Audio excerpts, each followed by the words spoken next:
Christopher Gosnell ende nuk e ka të qartë nëse 5 kryembrojtës do të kërkojnë rrëzimin e aktit akuzues të parë që e gjykon kanadeze.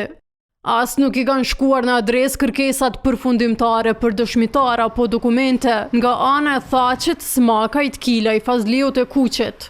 Asnjëra nga këto se ka ndaluar gjyqtarin e vetëm për rastin e tentim pengimit të drejtësisë të kërcej të një pikë re e gjykimit, caktimi datës së fillimit të rastit të mbrojtjes.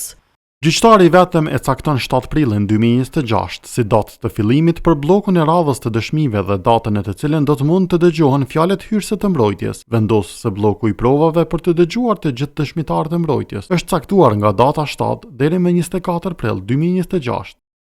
Ky hap vjen vetëm nëse rrëzohet mocioni mbrojtjes, të cilin avokatët kanë të drejtë ta dorëzojnë deri më 23 mars.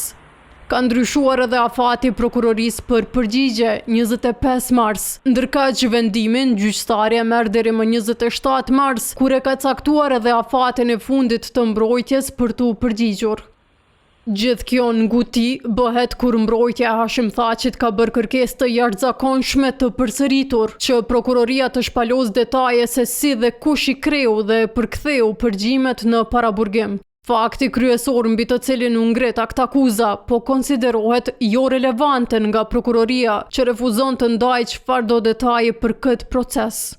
Mbrojtja e kishte paralajmëruar një skenar të tillë në dosjen paragjyqësore se prokuroria e ka qëllim kryesor dënimin e Hashim Thaqit te rasti i dytë para gjykimit të rastit të parë që ta përdor këtë kundër katërshës.